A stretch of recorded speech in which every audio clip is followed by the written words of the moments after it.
I used to think that the only and best way to get my clients' results was for me to spend my time with them, one-to-one consulting. The problem is, as we all know, time is limited. There's only so much of it. And if you're also trying to have a nice lifestyle and you're not here to sell all of your time to your clients because you need some of it for yourself, some of it for your family, then it's not going to work. So I travel full time basically with my wife and two kids. Right now we're in Vietnam. We were just in Japan. We're going to be in Dallas in a couple of weeks' time and then Thailand. And I can't have this lifestyle if I'm tied to serving my clients one to one. Now, I'm a chiropractor by trade. And so my previous experience and my heart tells me that I need to give my clients all of my time. But that's from a flawed mentality. That mentality says that they'll only get results if they have my time. But the reality is that they don't need my time, they need my wisdom. They don't need my information, they need my guidance. So if we can take that principle, which is what I did, and we can say, all right, how else could I serve this person? What I realized early on in my online career, because I was a chiropractor from 2013 right through, and I only sold those practices in 2021, but I was online from 2019. I tried to do everything. I had a new baby, I had practices to run, clients to see, and I had this coaching offer that I built. And I realized really quickly it wasn't going to work. And so I was forced to adapt. And when I adapted, I stopped doing as much one to one and I started doing more group. And what I found when I started doing group was not only did I get my time back, but clients started getting better results. And it was interesting. I thought that the best results would come from me doing it with the client. But what I didn't realize until I had hindsight was that it created a dependency where clients needed me to be present for them to do the work required for them to have success. And if they got results, they celebrated themselves. But if they didn't, they blamed me. Now, the truth is, we all need to be self accountable to ourselves. But when I am the authority in front of them, guiding them and hand holding them the entire time, it becomes a mental emotional dependency. And we have to break that with our clients if we really want to support them. And I had this realization when I was in practice seeing patients. It was like, man, if I'm just doing all the stuff and I'm not getting them to do things themselves, then they will always need me. And that's not good for them.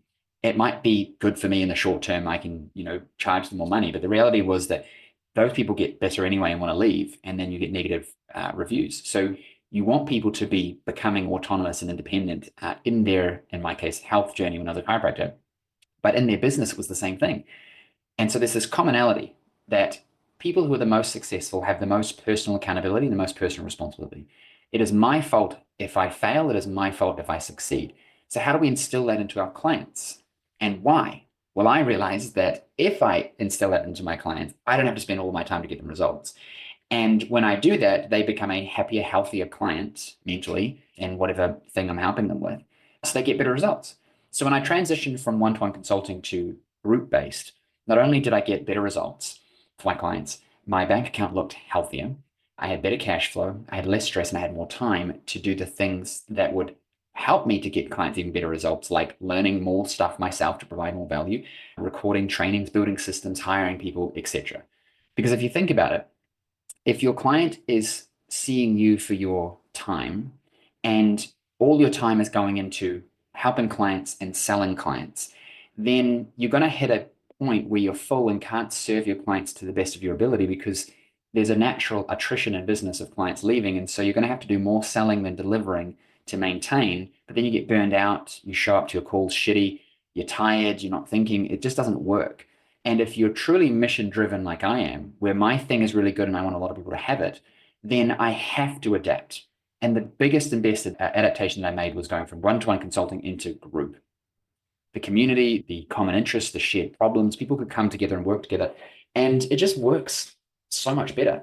Now, there is a hesitancy, right? Like, how do I change from one-to-one to group? What my advice is you just build a group offer. And part of that group offer, we call it a dynamic offer, is you are able to sell a higher tier where people can pay for more of your time. And what happens is if you just provide a group option as an add-on to existing clients, a lot of them will start using it because they'll get value from it. And then you won't need to do as much one-to-one to deliver the result because they got their answers during the group. And so your required one-to-one to deliver the results reduces. And as you sell more people into the group, your dependence on personal income from the one-to-one diminishes. And so you get to this balance point of there's only a few one-to-ones left Who do I really want to work with? Who do I not want to work with? Let me heavily restrict one-to-one access, raise the prices for anybody new. And now I'm top of the pyramid. The cream is one-to-one, highly profitable, leveraged only with the people you want to work with. Everyone else is in the optimized group program, and now you get the best of both worlds. So I've done this in property investment coaching, marketing and sales coaching, real estate coaching, healthcare. I had an anxiety offer. We did the same thing. And I helped clients do it in numerous different niches as well. It works in all areas from nutrition through to business coaching. But the key is to first have certainty that, hey, this is the right move for me, and then to start making small actions towards it. So I've got a ton of content on building your online offers and scaling them and being successful with them. So I want you to check out all that content. But let me know in the comments, do you have an online offer, firstly? Do you do mostly consulting or do you have group? And if you don't have a group, what stopped you from getting into group? I'd love to know, and I'll provide you some insights in your comments. All right, I'll see you in the next video.